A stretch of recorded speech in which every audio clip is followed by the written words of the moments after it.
Holy shit, look what time it is, folks. It's God. 8 o'clock. You know what that means. It's another day, another episode of Weird War Wednesday. I have with me my wonderful life partner, lover, and best friend in the world. What was your name again? Melanie. And I'm Brian, your total weirdo, Weird McWeirderson. All right, folks. So tonight we are going to talk about our website for tonight. We're going to talk about Board Game Geek, which is pretty badass. So if you ever need references for games, or if you're interested in a game, what it's about, some pictures of it, shit, Board Game Geek is the place to go. Then we're going to talk about our media for tonight. We're going to talk about the Outpost series of weird World War II flicks. Yeah. We watched all three of them today to refresh our memory. Painful. Yeah, some of them was painful. There's a couple of them that were good. Yeah. But the last one was shit. It was pretty. It was shite. All right. And then gaming-wise, we are going to rap about grenades and rifle grenades. The reason I'm doing that is because a lot of game systems don't fucking use them, and that is a bunch of pussies. Oh, my mother said earlier. Oh, yeah. Sorry, Mom. I didn't say the P word. No. It's your imagination. No. She was talking about how you say the F word. Okay, guys. So we're gonna have to do something about my curbing on the F word, as Mom would say. So yeah. I guess we should do a tally. Yeah, we should. So when I do the edit. Yeah. We'll do a tally. And let's do some prizes. Let's say if Brian reaches a certain level of fucks, something happens. Yeah, my mom will beat your ass. That's okay. Mom will kick my ass. She's pretty badass.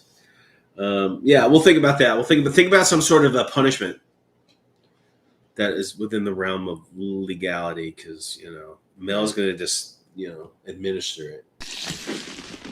Oh, ah!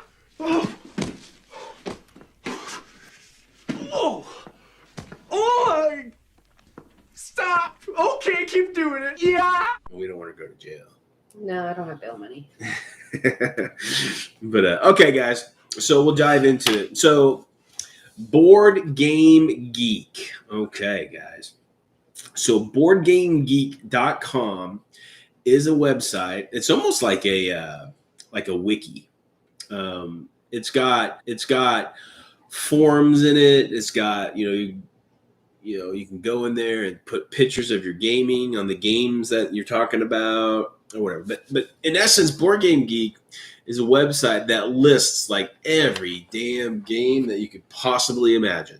I mean, and they're most board games, miniature war games too. But I don't know. I think they have a video game version of it as well. Yeah, they do. They got video games too. So, and what it does, it'll show if there's a game you're curious about or whatever, you plug it in, and it'll have let's say let's throw in a Weird War here. We'll do Dust Tactics, because we've been playing that. Okay, it tells us it came out in 2010. It gives kind of a bio. It talks about the general rating of the game from the members of the, which is 7.1 7.1 out of 10. Yeah, that's not bad. It tells you who designed it, the artists in it, the publisher. So, and then you can come in here and you can put your own rating in it, and you can talk about it. It gives a list of whatever it's about. It also has where people can upload pictures of their games, or maybe mods that they created, PDFs. There's even some that'll have the rule books you can download and check them out. They also have a link to various locations that are selling it online. So they'll show there's an Amazon listing here, and there's several eBay listings or whatever. So if you're looking for the game, this might be a good portal for you to sorry, dear. I'm already sick enough. But so let's address that real quick, guys. Me and Mel, we have the COVID.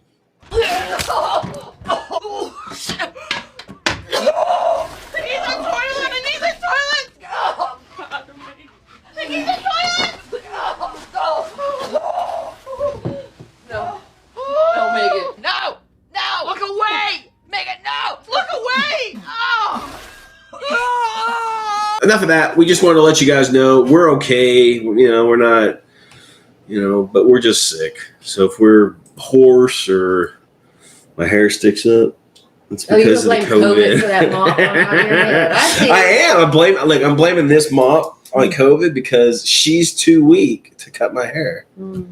See how that works? See, that's it. That's it, guys.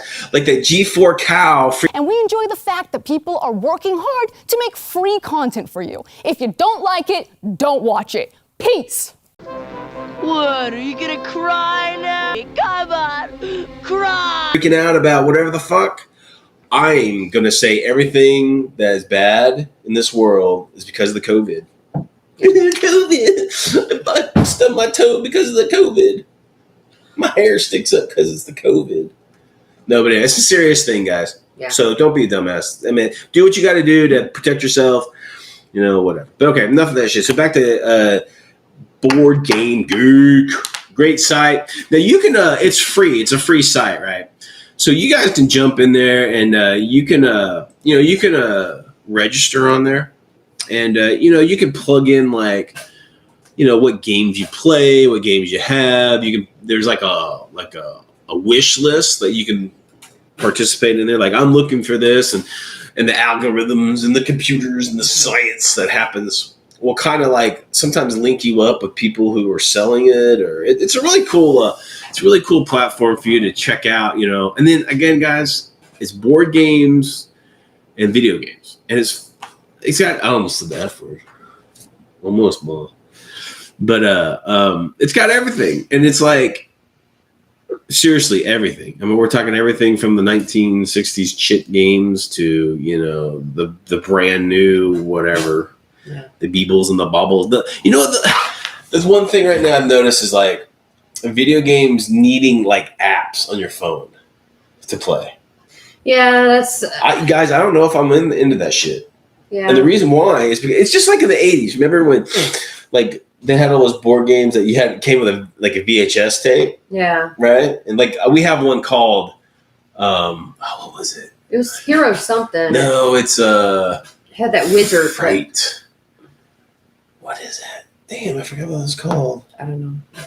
Move along. I don't know, but anyway, it's like you put a VH tape or a DVD in it or a VH in it, and you push, and it was all, it's kind of fatty, at the time. But that's why you play a board game, so you don't have to use any kind of damn electrical thing. Yeah. I'm not into it. But, now, don't get me wrong. I mean, you could have this. There's some cool games. There's this one game, U-Boat, is badass. The guys I play with, they have that, and it's like you use your thing to look around, and it's really cool. But guess what? That company isn't always going to be around. That company will fail eventually, and that thing just won't be accessible anymore. And there goes that whole game. Right. That just sucks, man. It just does. I'm just not into that at all. But I guess I'm old timer though, because we were just talking about off camera here that I don't like these video games where you have to be on the internet to play the damn thing. Well, at the time of putting a video game into a console and just playing is over. That sucks, man. I don't want. It's just like cassette tapes. It's just it evolves, and they evolved into CDs, and then you couldn't find tapes anymore, and then CDs left. All the CD rental places. CDs. Went down here, and you can find them in bargain bins and crap like that. Oh no, I just don't like the idea of. I mean, that's one of the thing about board games is that, or video games, you can just play it. You don't have to jack in and screw things into your neck, and times change. It's another freaking at least fee. you can go to this website and actually look up and see what you'll need to play. Yeah, so games. very good segue, very good. I was going on a rant, she brought me back. But yeah, you can get on Board Game Geek and go to their video game version and see if like it has a single player version, like in the game or whatever. So very good, baby. Look at her. She's smarter than she looks, guys. I'm super smart. I'm a genius. She's totally smart. But yeah, so boardgamegeek.com is your place to find out everything about board games, tabletop miniature games, video games, whatever it might be. Do they have what's upcoming? Or... Yeah, they've got like what's hot, like what the hot sellers are. They're in tuned into the industry. So, you got all that crap. And like it gives you like, it's called the hotness. Like Legacy of You is like number 1, which I don't freaking know what the hell that is. It sounds stupid as hell. Just the name. Ark Nova is next. I don't know what the hell that is. Merchant of the Dark Road, Marvel Zombies. There you go, Brian. Winnie Mormut. Marvel Zombies, a Zombicide, something or other. Zombicide game. There you go. You don't have the Marvel one yet. But anyway, there's a whole bunch of them. There's a whole shit ton of them. Very cool. But yeah, so jump in there, check out boardgamegeek.com and spend hours and hours and it's all free. It's all free. Yeah, it's all free. And they don't send free knowledge. Yes. They and again, free is it's got its he said he's not going to back it. It's way too expensive. What? The Marvel one. Yeah. Oh, it's a funding one. Oh, that sucks. Yeah. I didn't know that. Yeah, some of them you're just buying the name. Like it's Marvel. true, man. It's like we were just talking about that. We're like burnt out. We're burnt out of superheroes. Yeah. Just in general. I am done. I think they've worn out everything you can do. Yeah. Now they're reaching back and finding these obscure, superheroes. Like the Eternals, guys. I used to read that crap. The Eternals were like 3rd tier at the very best. Yeah, it was on the bottom of the rack. And what they did, they didn't even look like the Eternals, man. I don't know. So they're trying too hard now, and they're kind of running out of ideas. Disney's weird, man. They make a movie like every week, and they suck. It's going downhill when the stars start taking other gigs, like Thor. He has like Hemsworth doesn't want to do anymore. He has this aquatic show that he educates people on. We saw it on. I don't know if that's his new thing. It's a series that he hosts. But, I haven't watched it. Those guys are so damn rich. They don't need him to work ever again. But, Marvel Zombies. I remember that when that came out. The comics came out. That might be interesting. The best part of Marvel Zombies is there was a parody. Remember back in the 70s, guys, they'd have like that fruit pie commercials. He said they're asking $400 to back it. Oh, God. That's a little steep. That's nuts, For a board game? That's a lot of freaking money for a board game. That's stupid. We paid $200 for our Hero Quest, but... Oh, my God. We got so much crap for that. We got 4 expansions. We got over 150 we got hundreds. Yeah, we got minis at least. 150 at least minis, It was worth the backing. You got what you paid for. That's a lot of cash money. A lot of cash money. Ouch. To a game that's probably going to be sold for $100 on the shelf. Man, I don't know. People, I don't know. Like the other week we did eBay, man. There's no bargains anymore. It's like, not on online, but you can communicate with other gamers and get a good deal for some old game that they don't want because they just want to get rid of it. But if you're trying to buy secondhand on eBay and some of these other auction houses, man, they want collector prices, and I'm just like, I ain't that much of a collector anymore. So, but all right, guys. So that's Board Game Geek. Go check it out. It's a pretty cool site.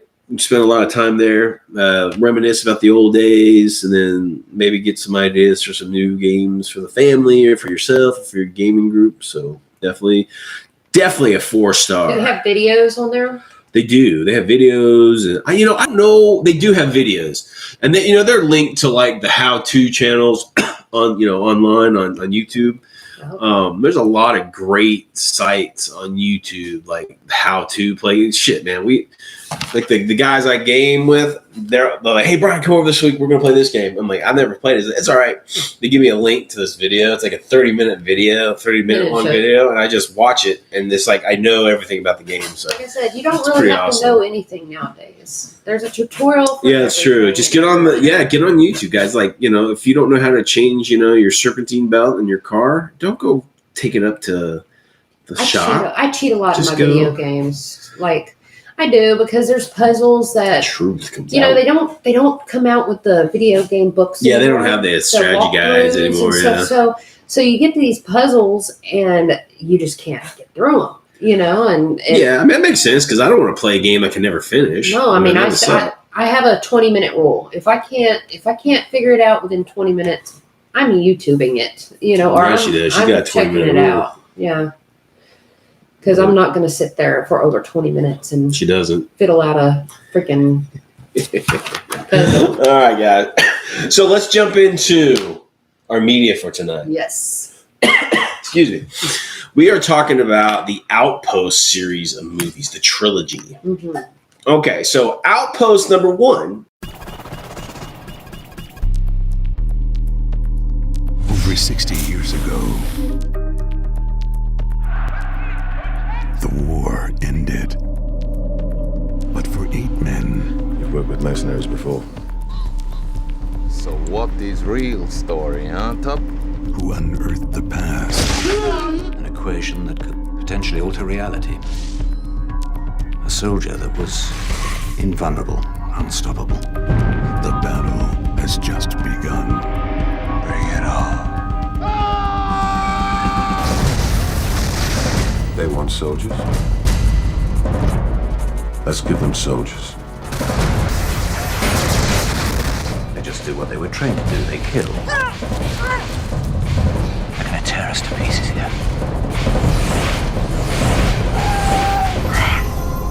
Ray Stevenson, Outpost.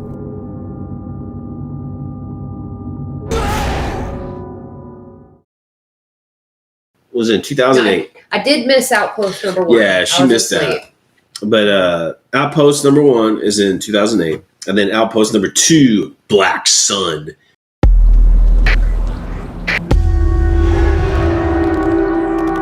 The Reich of 1,000 years has not been hiding from the likes of you. It has simply been waiting in the shadows. It was a Nazi special weapon division. They call themselves the Black Sun. With this on your side, you got the perfect army. The men aren't like us. The Reich of 1,000 years. You stopped it.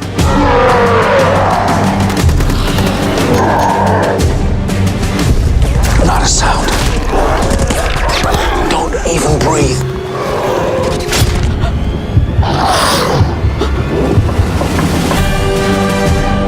You run now, you may as well keep running. Because they're not going to stop. Not at the next town or the next country. The only answer to stopping them is right here.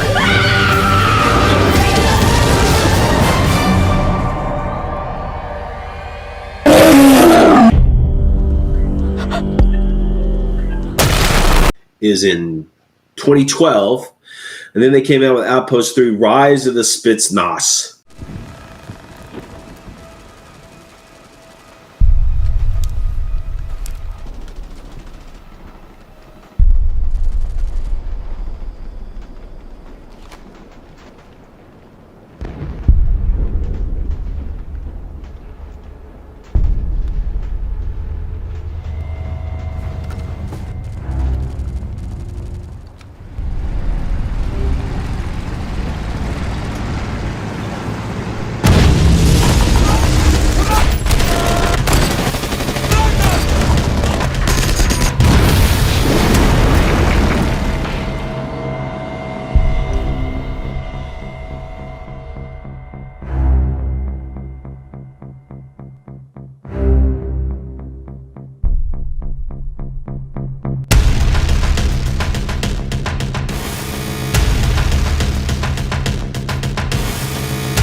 in 2013.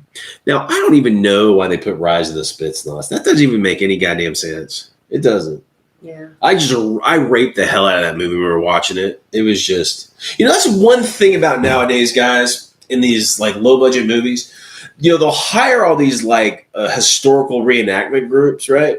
They're spot on. And then, their uniforms are badass. Their weaponry's right. Any vehicles they might have are like authentic and like they look right, and they're wearing the right medals and blah blah blah blah. All that shit. It looks really great, right?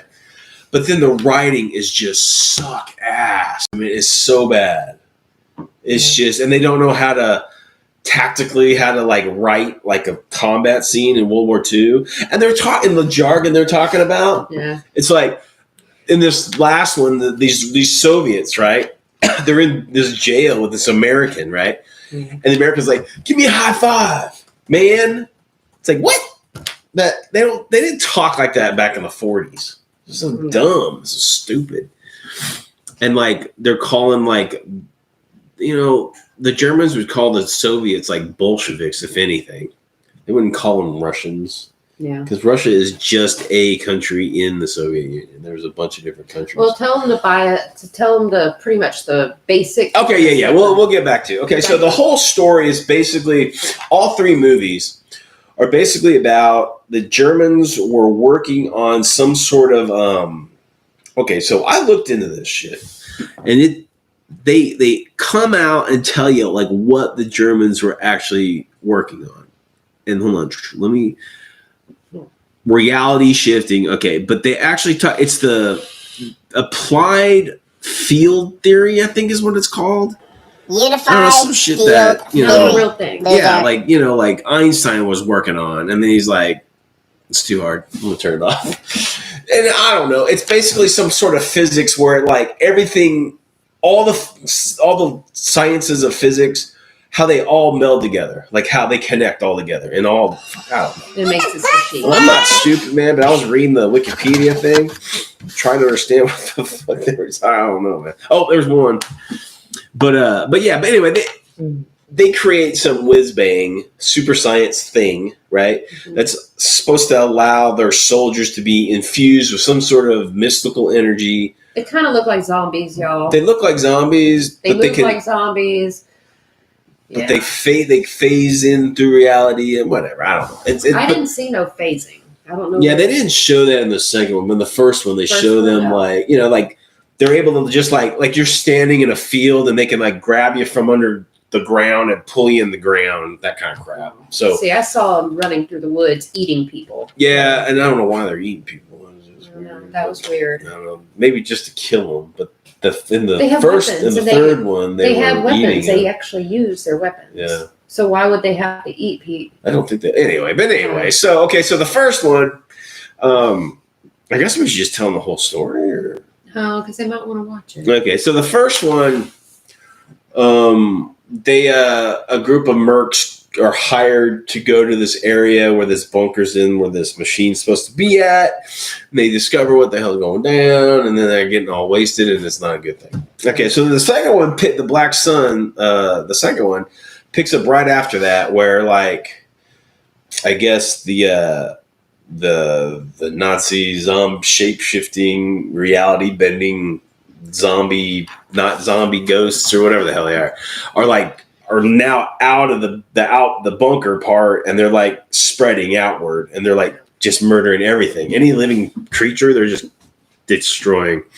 So again, NATO's in there trying to like destroy it, and I don't know, but it's pretty good. And the second one's really good. Yeah. I like the second one. I like the second one. Okay, so then the third one is kind of like a prequel to the first one, and it's set in World War II, where some Soviets they get captured, and they're taken into the bowels of the bunker where that machine's at, and they're tested on. Oh, and they're told the whole plot. Oh my God! It's when like they were captured.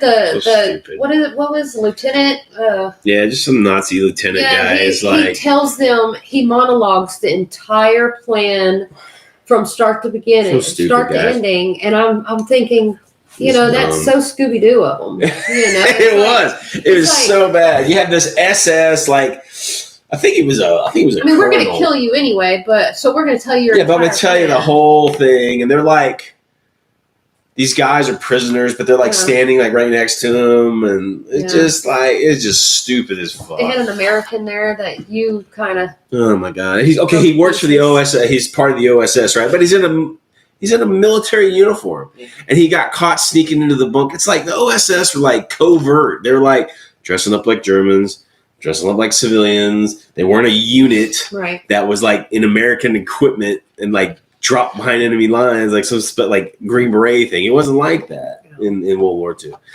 But and then this high five. Yeah, it's like he's like high five, man. I'm like, what is going on? They don't even talk like that in the 40s. So stupid. It's like a child. But anyway, it was written. The first two were written by Steve Barker and Ray Brunton. Okay, and Steve Barker directed the first two, and then. Kieran Parker directed the third one. Yeah, third one sucks. Just skip the first one, watch the second, or skip the third one, watch the first two. But okay, so in the first one, guys, it's got a couple of famous folks in it. It's got, I'm on the Wikipedia here, so if you want to follow along. Julian Wadham. Wait a minute, that's not him. I don't know who the Julian dude is. Ray Stevenson. We all know who he is. He was like in Rome. That HBO TV show Rome, which was pretty cool. He played the Punisher in one of the Punisher movies. And he's been in a bunch of shit. So you guys would recognize him. And then Richard Brake, you would know him. He was like, man, he always plays the bastard in all the movies he played. Guy.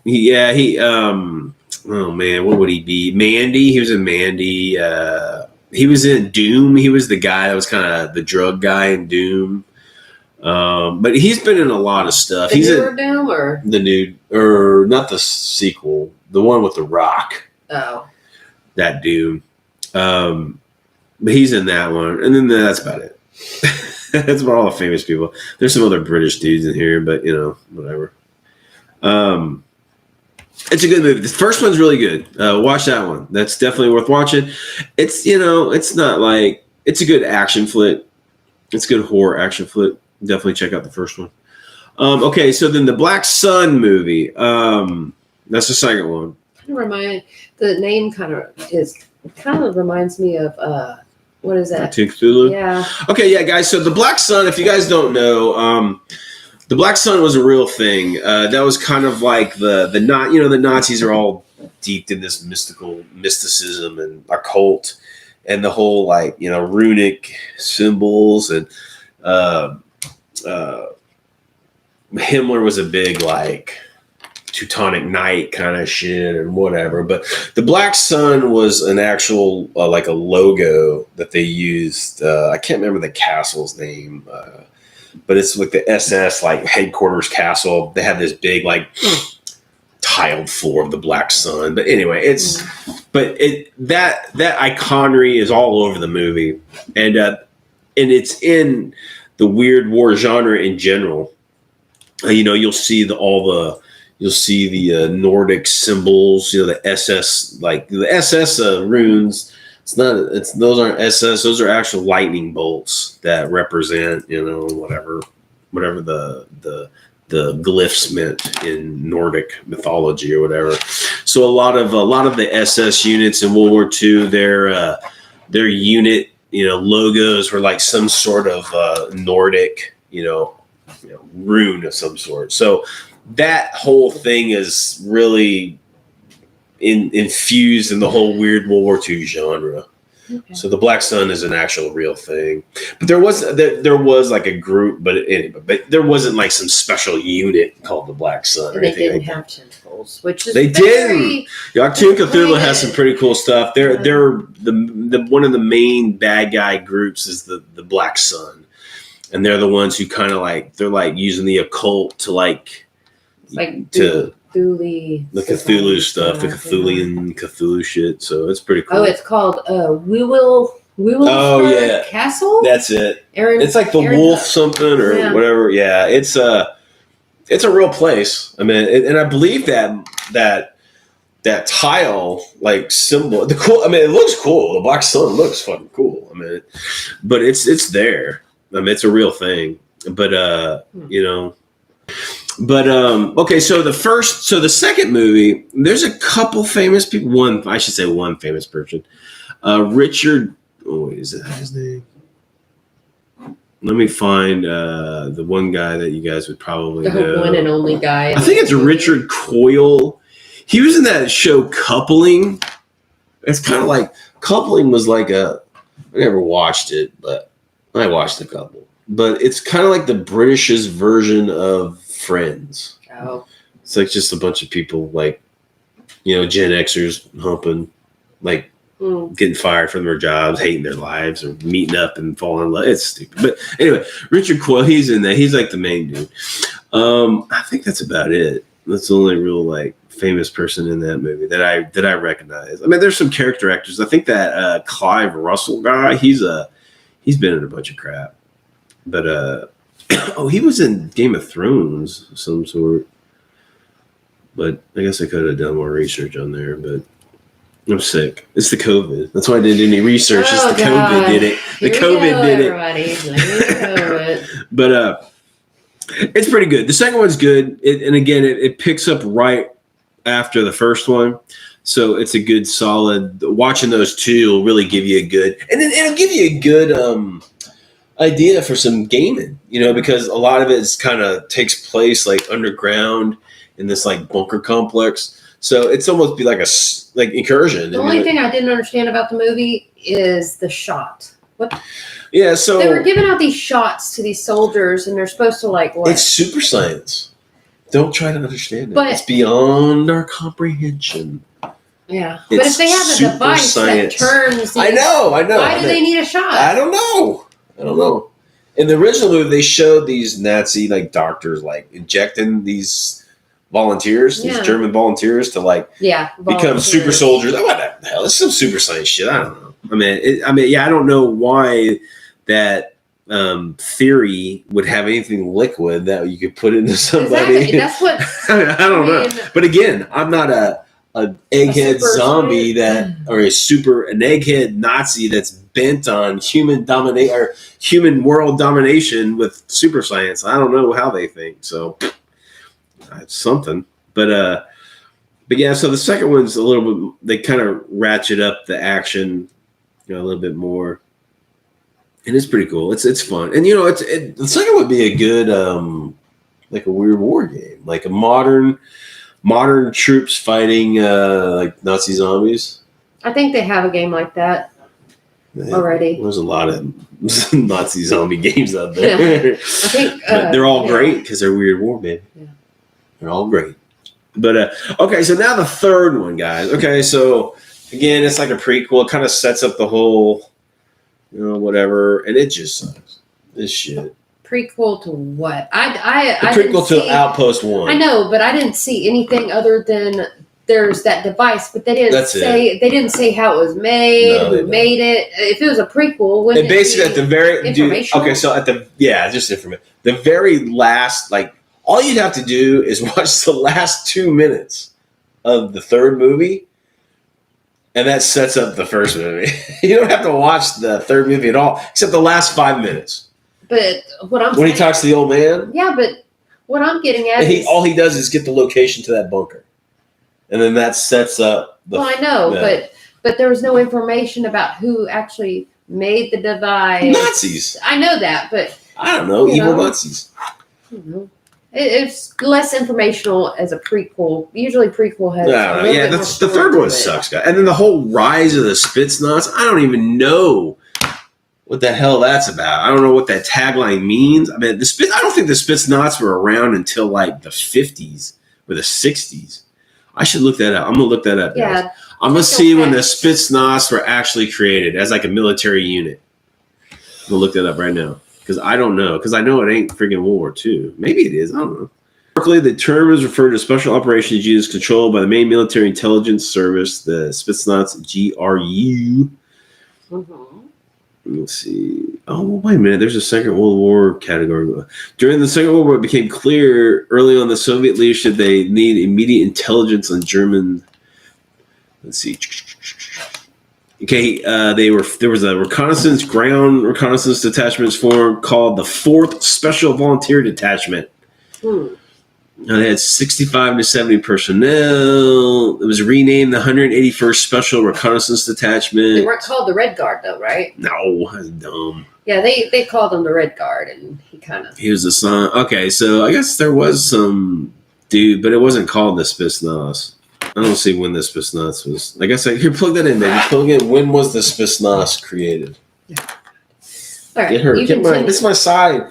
I'm like Joe Rogan. I'm like, John. What's his side, man? Joe Rogan's guy that's off camera. He's always yelling at Jude. Look this up. Train by day, Joe Rogan podcast by night, all day. Hey, what's up? I'm Young Jamie, and I've never met some shit I couldn't pull up. Jamie, pull up that video. Pull up John Travolta. Pull up just so you can see it. Pull that shit up, Jamie. Pull it up so we can see. This is my wolf. Joe gave me this wolf as a sign of respect. I got a pull-up bar in here because sometimes before you pull other people's shit up, you have to pull yourself up first. Pull that shit up. Pull that shit up. Yeah, I've been pulling shit up pretty much my whole life. This was me in high school. So eventually I want to pass everything I've learned down to the next generation, which is why I'm starting this kids camp. As you can see, these kids are actually super excited. They're experiencing the rush of finding something that Joe Rogan really wants you to find. I do about 4 hours of training each day. A sea lion using a sword. Found it. A giraffe smoking crack in Lebanon. Found it. The 1994 study from UC Berkeley that says jiu-jitsu fighters named Kevin are 33% more likely to set their dicks on fire. Found it. I never really know what Joe's going to ask for, so I just try to stay prepared. Chimp's going to rip your dick and face off. Look at the muscles on a 200-pound chimp, man. You ever seen what one looks like without their hair? Oh, my God. Pull up a hairless chimp. What do you got, Jamie? You want to pull it up? Pull up a video of that. Well, Jamie, pull up that picture. Is that it right there? Jesus Christ. Look at his balls. Look at the size of the sack on that guy.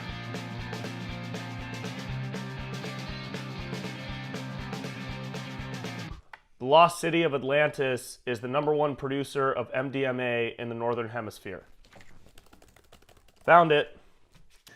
How do you spell Find that video. Spetsnaz or Spetsnaz? SPETSNAZ. Get that right. Let's see what her Google food can do. What the hell did you do? Okay. Oh, 49. See, I was close. I said the 50s. You gonna let me read this or what? All right. On 29th of August, 1949, the Soviet Union detonated the RDS-1, sparking the Cold War using American blueprints. The Spetsnaz was created in 1950 in response to the escalating of the capitalist communist capitalist pig dogs as seen in the Korean War. Ooh, there you go, guys. You just learned something today. Screw up the Outpost 3 crap. You learned about the origin of the Spetsnaz. There's some badasses, dude. Spetsnaz. First of all, I'm an American. Spetsnaz. And then I'm a Texan, so I don't speak foreign very well. Spetsnaz? Yeah. I got some snot, man. I got some like total buildup in this. Oh God. My brain, dude. Just stop. But anywhat's. So yeah, the Outpost movies are cool. The first 2 are really good. Check them out. Third one, don't need to watch it to enjoy what's happening. In fact, it's stupid as hell. Don't even watch it. Watch the first one and the second one. They're good. All right. You got anything else about anything of note? Nope. Nothing? Not a thing. Was there any scenes that kind of stuck out? Other than that stupid OSS guy going, hey, give me high five, dude. High five. Like some surfer guy, like in fucking 1940, whatever. So dumb. Okay, guys. So, who am I? And controlled for the variable. Anyways. All right. So, tonight, not video game, our gaming section of our awesome thing, grenades.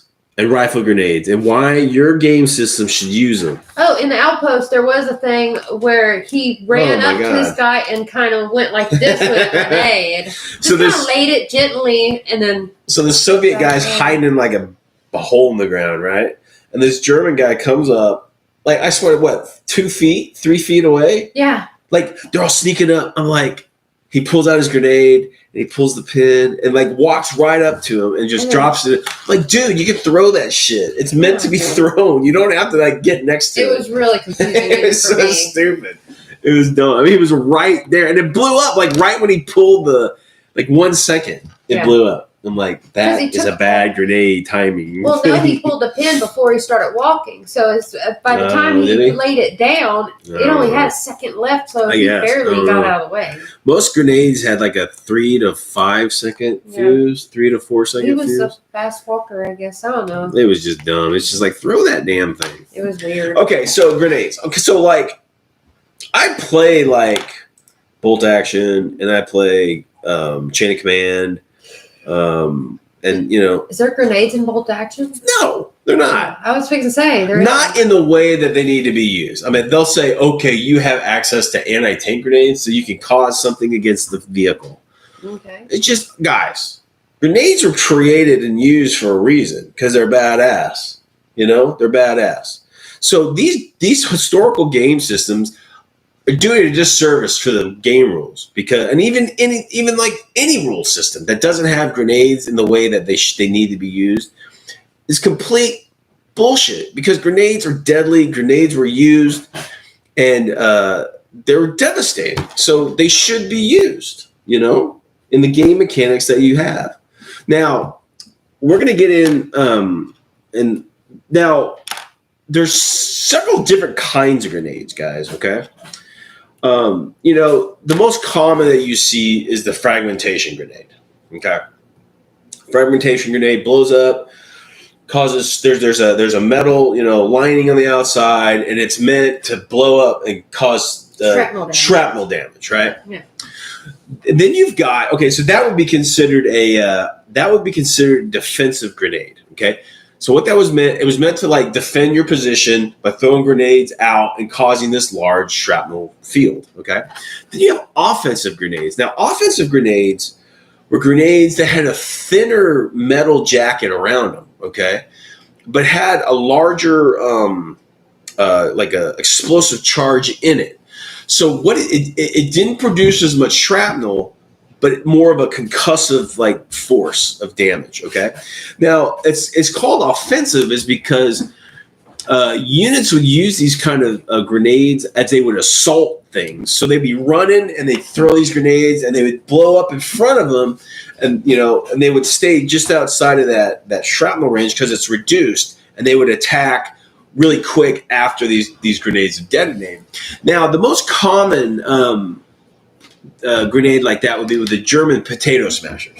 Okay, although they were fragmentation, the fragmentation ones usually had a frag sleeve put on top of it. Okay, but normally it was a larger explosive charge in it, but it didn't produce as much shrapnel as like the traditional pineapple grenade that the Americans would use, or like the British's I think it's the Mills bomb. I think is what they called their fragmentation grenade. Now, so you have the defensive grenades, which cause the large fragmentation explosion. You have the offensive, which are limited fragmentation, but a stronger charge. Okay. And then you have like cluster grenades. Now, cluster grenades can be almost from anything. You can get like, you know, you can tape. They're usually taped together, or like, you know, strapped together in some way. And it would be like multiple grenades all fixed to the same fuse and then pull it. And they use it as almost like a ad hoc, like demolition charge or something like that. Now, the Germans actually created some dedicated cluster grenade like formats where it had like 5 or 6 you know, of the charges, and then one stick. So it was like this giant, almost like candy cane. Like, where would they have to like throw it. No, like I mean, where would they march it into battle? I mean, a pack or a sack or in their vehicle. Wouldn't that be dangerous? No. Okay, so that's another thing. That's a misconception, guys. That you in most like munitions, in the field, like when they're being driven up to the front, they usually don't have the fuses in the weaponry. So like artillery shells won't have a fuse in them. Grenades don't even have their fuse in them. You know, satchel charges and demolition charges usually don't have a fuse until the troops are gearing up for combat, and then they'll put the fuses inside their grenades. The artillery guys will screw off the fuse cover, put the fuses in. Is there ever accidents? Oh, Like, yeah, boom, that boom, happens boom? all the time. Yeah, it happens. But the fuses were usually not put into like mines or grenades. What about the Molotov? Yeah, so that's enough. Wait a minute, who's getting ahead of us here? Yes, Taylor's getting Taylor, ahead. chill, man, chill. We'll get there. We're talking about the cluster grenades right now. Now, one other cool thing about cluster grenades is that you can use it with different kinds of grenades.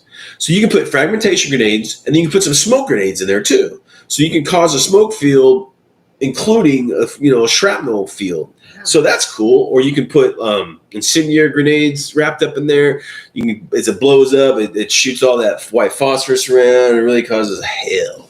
So in your games, we'll go through. We're just going through the categories. Now you have gas grenades, guys. Now in Weird World War II, gas grenades can be a lot of different things. They could be like chemical weapon grenades. They could be, fart grenades, light grenades that says "pick me up" on it. Oh God! Have you ever seen one of these? Looks like a grenade. It's a light grenade. Pull the pin, set it down. Whoever picks it up, grenade remains. Person disappears.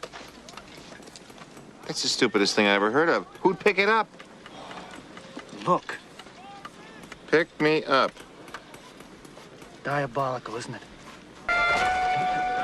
Oh my God. Captain, the Earthman has a light grenade for a head. What? Look! He has a light grenade.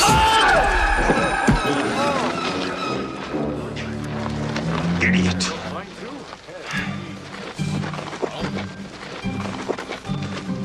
Careful, men. There's a light grenade on the ground. Where? Show us. Right here.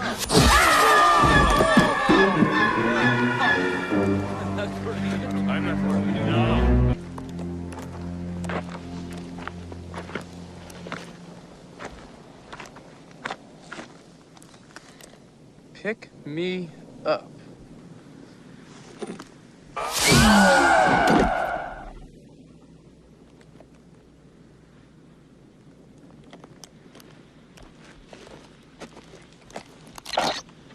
I think we're going to need some reinforcements out here.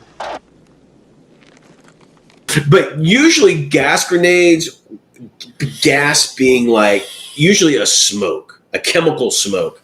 Now, the only countries who really used white phosphorus for their smoke grenades was the Americans and some of the Allies. The Germans had like a chemical smoke grenade. They even had like glass grenades that would cause smoke fields. Wow. They would throw these on top of like Soviet tanks, and that chemical, when it exposed to the air, would start to smoke. Right? It doesn't burn; it just smokes. So like that chemical would get onto the tank, on its vision slits and shit, and then that smoke would billow out all over the tank, and the tank couldn't see. But so gas grenades can be used in that form of obscuring your movement, or as deploying some sort of chemical weapon. Acid. It could be as normal. Yeah, it could be an acid or some. So that's kind of a catch-all for any kind of gaseous, discharging agent in the grenade. Then this is a weird war one. This is one of my favorites. Is haywire grenades. I use this one. That's like, remember 40K back in the day, guys, when you actually had grenades and you could throw a single grenade. Haywire grenades, because this is weird war, basically creates like a EMP pulse and like fries out anything electric or mechanical. Makes things go haywire. Haywire. See? Okay. She picks up quick, guys. So that's a total like fantasy one though. Now you've got incendiary grenades. So again, those would be like your dual, like white phosphorus grenades were used for incendiary purposes as well as for smoke screens. So incendiary grenades were usually meant to cause fires or to melt shit, right? And then the Molotov cocktails. Some armies actually made pre-made Molotov cocktails they would send out to the troops. The Germans did it. The Soviets did it. I think that was about it. I think the Chinese did that too. They actually made in their industry would make Molotov cocktails, put them in like cases and send them out. Sticky grenades fall into that? Yeah, sticky grenades would be like, oh man, I didn't even think about sticky grenades. Do I have? I have. No, sticky grenades, yeah. Yeah, because I saw that on Saving Private Ryan. Yeah, so they did have sticky grenades. I remember the Brits in the early war, they had this sticky grenade that was really fucking sticky. Yeah, I mean, bad. It was bad, and it was like really dangerous. So they stopped. They got away from that model. I can't remember the model's name because it was like super sticky, and like they discovered that sometimes they couldn't get it, they couldn't throw it, or they couldn't place it because they're so sticky. They used them to detract. Yeah, it tracks off the. So sticky grenades could be any kind of like demolition charge or grenade that is sticky. Or magnetic in design. Because it wouldn't do much damage. It's not really a grenade. Sticky grenade, they're more like some sort of a satchel charge or demolition charge because they're usually big. They're usually not like a grenade because grenades are traditionally you throw. Yeah. Okay, you throw them. So you wouldn't have a sticky grenade. But the Brits made one. They came in like these circular canisters, and you push it down and the thing would fold, like the covering would come off and it out. No, it would just be like I don't know, it's weird. I'll have to find a link to it, and when I do the director's cut, I'll try to find that one I'm talking about. But yeah, it was a mess. It was just dumb. It was too sticky. But Molotov cocktails, basically what it is, it's a oil like gas mixture, like basically friggin' napalm is what it was, but in a glass bottle with a wick in it. So when they throw it, they light it, the wick is just usually a cloth, just stick it in the bottle.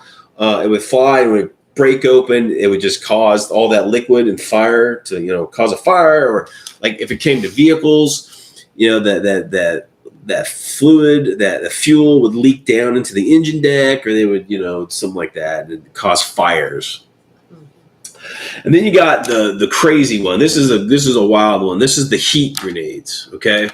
Now the high explosive anti-tank, concept. It's the cone chemical round where when it hits the surface, the detonation within the grenade is supposed to make a really small hole in the armor, like superheat a hole through the armor, and then its secondary explosion pushes into just that hole, causing shrapnel inside the vehicle. Okay, but the thing about these grenades, now the Soviets used these grenades, and the Germans used these grenades, and they're kind of weird, man. They had fins on them, and the reason why is because these grenades had to hit in a certain way, so the head of that heat, concept, warhead, was exactly how it needed to be to make that burn that small little hole. Because if it was off at all, it would deflect off like the armor. Darts. Yeah, they did. They kind of look like lawn darts.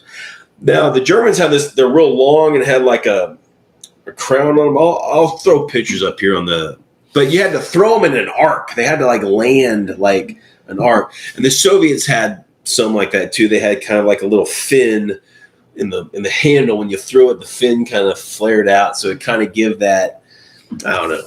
But it took like a dedicated like training to like throw these accurately. So they didn't make a whole lot of them because they're so hard to throw. But they were around. But those are the most common types of grenades. Okay. Now, rifle grenades. Okay. Now, rifle grenades are pretty much, they mimic all of their grenade pals. The rifle, and all a rifle grenade is a grenade that's projected out, like as a projectile. Instead of being thrown, it's usually fired from a weapon or some sort of tube. Now, a rifle? Yeah, from a rifle. So, a tube. She doesn't even know what the fuck. She's just saying shit. Okay, so let's get into types of rifle grenades. Now, rifle grenades were prolific in World War II. Every fucking nation had one. Chinese, the Japanese, the Belgians, the Americans, the Russians, the French, everybody had rifle grenades. All of them, okay? Now, so rifle grenades were like the perfect, implement used by infantry for either, what do you call it? Indirect fire, or dedicated, long range fire of grenades, okay, to project these grenades. So it's a really disservice in these game systems where the infantry don't have access. And then let's say bolt action. A couple of the nations have their special rules. They have rifle grenades. That's bullshit, guys. It's bullshit. The French, they had they had the cup. Now, there's several different kinds of rifle grenades, okay? Some were a cup launcher that you would stick on your rifle and you'd shoot it with a blank cartridge, and that propellant would push the grenade out and it'd fly out, right? And then there was a spigot launcher, which was basically like a little extra barrel that would stick on top of your barrel, and then your grenade would fit on that spigot and then shoot it. You remember the old water those water rockets that you pump up and it was on a stick? It would just fly. Anyway, it's kind of looked like that.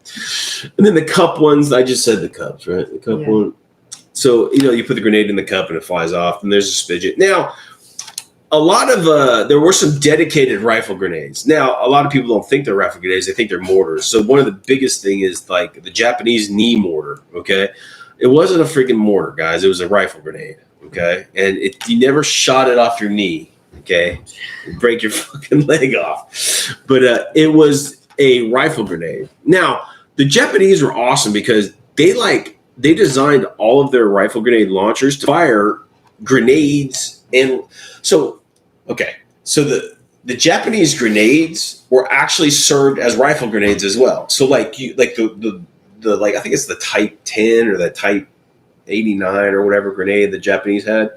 You could pull the pin and throw it, or you could pull the pin, stick it in the rifle grenade launcher, and it shoots out. So it was you could it was interchangeable. So you could throw it, or you could shoot it off in your rifle grenade, or you can use the knee mortar to shoot it off. Now, the one of the biggest things for rifle grenades that happened in the later parts of the war was it was used as an anti-tank defense, because they started making a heat round. The heat principle was easy to put in a grenade size. So you had, all these nations to give these soldiers anti-tank weaponry in the form of a rifle grenade. Americans had them. The Brits had them. Now, a lot of these nations had dedicated anti-tank, infantry-based weapons, being the Piat, the Panzerfaust, the Panzerschreck, the bazooka, that kind of shit. But a lot of nations, didn't have that, or even with that dedicated weaponry, if you could just give, soldiers a little spigot, they have spigot launchers this big, and you just stick it on Is that what it's called, a spigot? It's a grenade launcher. It's just called a grenade launcher. Oh. You just stick it on the front of your barrel, and then all of a sudden you've got a dedicated anti-tank, soldier who have heat rounds that could blow the hell out of anything, and it hits. But then also you can use these rifle grenades as mortar fire, indirect fire. If you don't have access to mortars, or you don't have mortars on the field, your infantry they can't throw it that far, but you can just use a rifle grenade, not heat rounds, but the fragmentation rounds or smoke rounds or whatever you're shooting your rifle grenade with, as a long distance grenade. So you all of a sudden, all your infantrymen that have these grenade launchers are like mortarmen now. They can use these weapons as a makeshift mortar. And they were used all the time, guys. All the time. They also used what they had. If they had it on them, they used it. Well, of course. And then they steal from the enemy. Steal other people's. And the Soviets used lots of Panzerfausts, when they got a hold of them. It became kind of like anyway, but yeah. So definitely, if you play a game that doesn't have access to, grenades or rifle grenades, you definitely should write up some rules for them because they were used in this fashion, guys. Now, there's a couple things, we could talk about, and there's different kinds of grenades too, guys. You'll have like canister grenades, okay, which is a canister, just like a can of soup, about the size of a can of soup. Pull the pin, you throw it. Little unwieldy, can't throw it as far as you would like an egg grenade. An egg grenade is a different kind of grenade. They're eggs. They're in the shape of an egg to allow you to throw it like a ball. Okay? They're designed that way to give you that. Now, you've also got the stick grenade. Now, the stick grenade, in theory, can be thrown further than the egg grenade because you got that leverage on the stick. You can throw it farther because of the stick gives you that extra range or whatever power to spin it or whatever. But the problem is that it's bigger. So like, if you're throwing it into a hatch of a tank, probably harder to hit, do a 3-pointer with a stick grenade than it would be a ball grenade or a canister grenade. Okay. Now, canister grenades would probably not go as far as a stick grenade or an egg grenade, right? Mm-hmm. But they'd probably go farther than a cluster grenade. So, think about, look at the armies that, you have, see what their weaponry is like. If now most nations, all nations had ball grenades, all of them, every single one. Germans had them. Germans had egg grenades. The Soviets had egg grenades. They also had stick grenades too, the Germans and the Soviets. The Japanese or the Chinese had stick grenades, but they developed their own egg grenades. So, just because you're playing Germans and the famous, everybody knows about the potato smasher, not necessarily that's what they're armed with. They can all be armed with egg grenades if you want, because they were deployed just as numerously as the stick grenades were in World War II. And again, the Germans were most of the grenades were offensive originally, and then they would put those frag sleeves on top of them to give them that defensive grenade, the more shrapnel to it. Mm-hmm. And you see them like it's basically a stick grenade that's like kind of grooved, kind of like the pineapple grenades the Americans used. But anyway, so now in the rules that we use in our homebrew stuff, now I'm gonna throw out some of these rules here. Now let's get to it here. Now, zero ranges, you can use grenades. If you're right next to a window, you don't have to throw the damn thing. You just drop it in there. If you're on top of a tank, you drop it into the tank. And if you do that, if you're at zero range, guys, give your troops should have enough time to move away from that area before it blows up, right? Because there's no travel time. The minute they drop it, they can move away. There's no travel time of it flying through the air, to get to that target. It's just dropped and you can move away. So think about that. The blast templates. Now, grenades aren't like the movie grenades where the whole building explodes and it's all fire and shit. Yeah, they pop like a big pop. Now, in enclosed areas, that concussive force and shrapnel is concentrated. So if they are like thrown into tanks or the bunkers or into weapon pits or something like that, make your rules.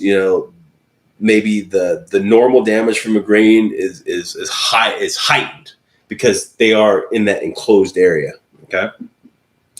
Now, because we play really high adventure Hollywood World War II, weird World War II. That means I lose. You got to have the ability to throw grenades back. It happened in real life, guys. People would the enemy would throw grenades at you, and you would throw it. If you're in a foxhole and a grenade landed, you're not going to just. Most people aren't going to just. They're either going to jump out or they're going to try to throw it out of their foxhole before it blows up, right? Yeah. So depending on how far you threw it. Now our rules are a little extensive, but the further you throw the grenade, the less likely you're able to throw it back because there's that travel time in the fuse, traveling. Plus, it already used up. Most that's what I'm saying. That if I'm here and Mel's, several feet away, and I throw 30 feet away, I throw it far. That's probably the maximum of the timer for it flying through the air. It's 1, 2, 3, boom. I wouldn't be able to throw it back. But if if they're within a somewhat close range, the target is, and it lands there and they have the ability, well, I don't know what your rules are, but they have the ability to throw it back, they might be able to throw it back.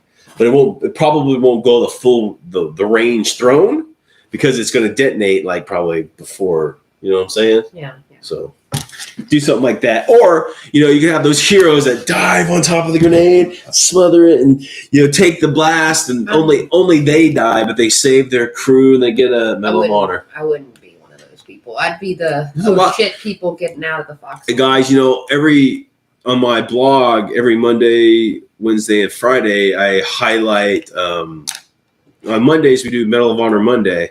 So every Monday and then Wednesday we do Honored Allies Wednesday, and then Fridays we do Enemy Elite Friday. And I just highlight all these like high medaled people, but you'd be surprised how many medals were given out to people who jumped on a damn grenade.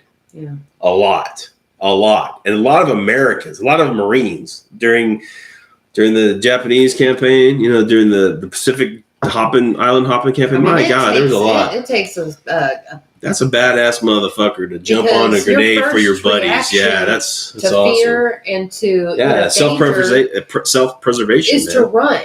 There's there's a lot of people. A lot of people that have won these nations high honors because of self-sacrifice in that exact way, jumping on a grenade. It's crazy, but yeah, it happened a lot. All right, guys. So that's grenades. So grenades can be, and one of the cool things that we like to do is when we have like assault troops, we use the, offensive grenades. We in our system, we use actions. So what this allows us to do is one action, they're able to throw the grenade and it explodes. And the second action, they can move up closer to where the detonation happened. And those people are suffering from without getting that shrapnel. It takes a lot of work to do that. You got to be kind of cognitive of the rules on how to play it, but it's a real world tactic where it's just like you watch these modern day where like they throw the flashbang grenades into a room, and the minute it blows up, the guys are in it, right? It's the same concept. You throw these offensive grenades. It's more of a concussive blast instead of a shrapnel blast. And then, causes that damage, and those guys are right where that target is, and they're like in their shit when they're trying to recover from the grenade. Now, and then the rifle grenades, guys. A lot of these game systems, they have mortars. Mortars are, if you don't play with mortars in your game, you're stupid, because mortars are like a must for infantry combat. Seriously, you got to have access to mortars. Now, if you don't, rifle grenades are the next best thing, because they can be used as mortars, and they can be direct fired, or they can be indirect fired. So it's just a great, weapon platform that is just not used in a lot of systems. And I understand the reason why is people get, it's too many rules, it's too complicated. I mean, shit, if it's that much for you to deal with, you should just play video games. I mean, you're negating this whole weapon system that is just awesome and needs to be used, and it can really,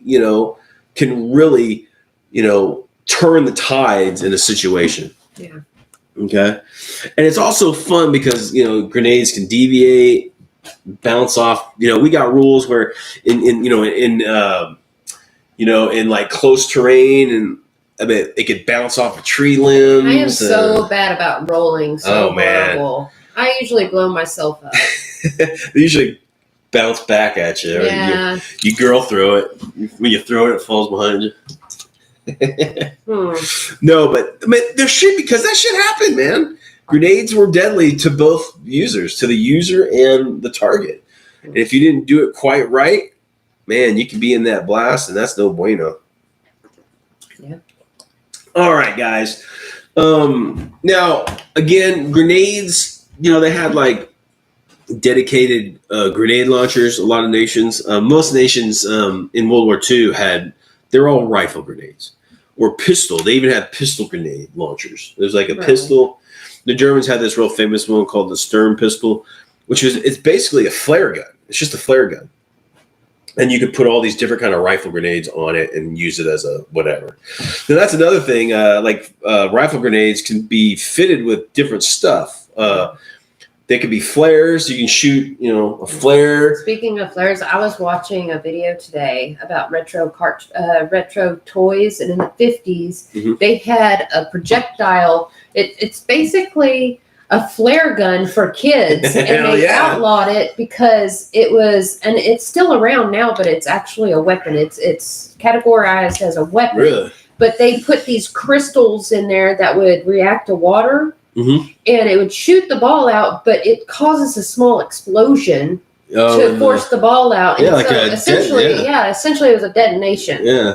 And this was a 50s kids toy. Damn, that they dude. sold. Yeah. That's and awesome. it was like, reminiscent of World War II, that pistol. Yeah. I mean, and then, rifle grenades tended to be larger than grenades themselves. So again, you could have, signal grenades, which are just basically like different colors, right? Flare grenades that cause like parachute flares or just flares themselves.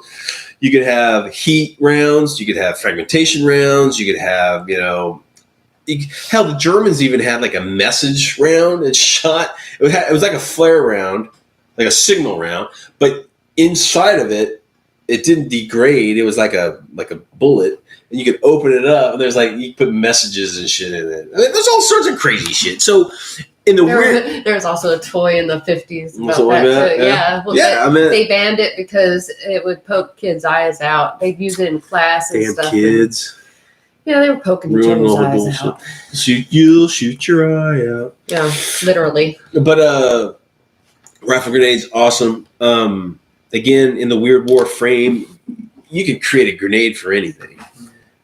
Zombie gas grenade or chemical weapon grenades. Fart grenades or are fart grenades. We'll have to make up some. When you shoot, it goes. It's some sort of non-lethal it knocks people out. A knockout grenade. Knockout gas. So it's going fart. Yeah. Oh Lord! We're like, holy What's cow! going on here? Oh my goodness! I'm melting.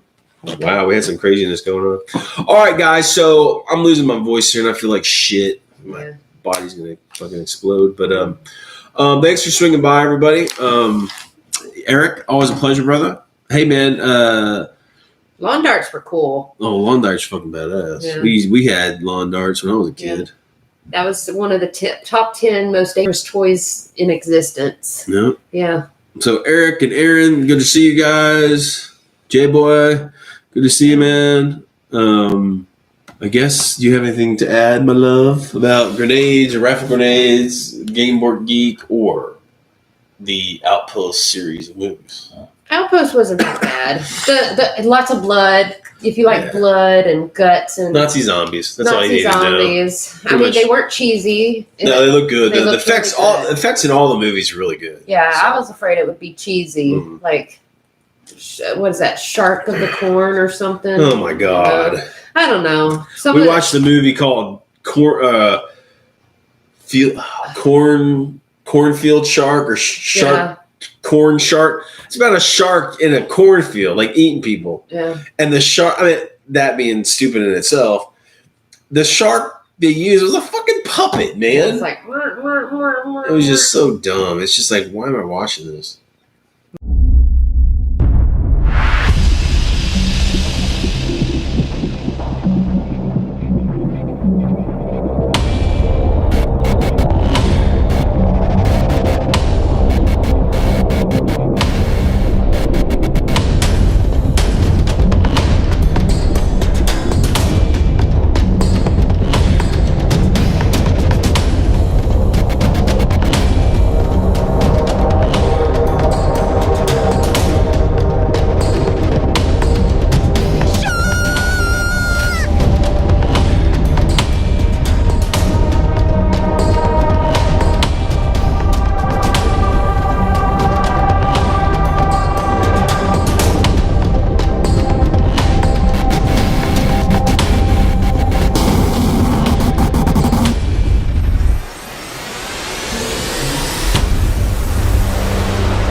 watched it. It was pretty stupid. Yeah. Shark of the Corn. Shark of the Corn. Shark of the Corn. Don't watch it. Okay. It's fucking stupid. It's not worth your time.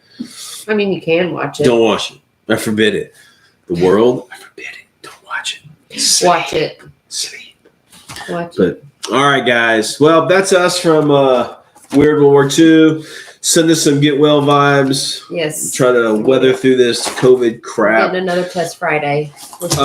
We wish all you guys the best of health and the best of luck. It's out there in the world, guys. Just be safe and careful.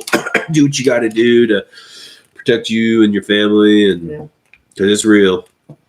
But other than that, Mini Warmut came in at the end. oh, sorry, man. We're leaving. We're leaving. We're leaving, It's all dude. done. It's done. You got your booty. We sent you your booty, and we're out. Yeah. He must have been watching somebody else. No, he was eating turkey burgers. Turkey burgers. Those Yeah. are good. Yeah. Well, you know, I'm a ground chicken guy. I love ground chicken. Not much of a ground turkey guy anymore. It tastes like ass. Tastes like ass, dude. Yeah. But anyway, It smells funny. It smells like burnt hair when it's cooking. it looks gross. It's like gray. I have like this olfactory that I can. Oh my God, dude. I have super smell. I can use hers like a Yeah. like a hound dog to hunt down stuff. That's It's crazy. like I smelled something. I smell Right. Brian. Brian's awake, moving about. All right, guys. I guess we're out. Mini Warmut's gonna go enjoy Shark in the Corn. Oh my God! Don't watch it, Brian. You will eat a bullet. It's that Do a bad. react video. Yeah, I'd do a love to react see video that. of it. I would love to see that. 5 minutes in. Yeah, you hear snoring. It's pretty bad. But all right, guys. Whatever you do, stay safe, stay healthy, and keep it weird. Bye, guys. See ya.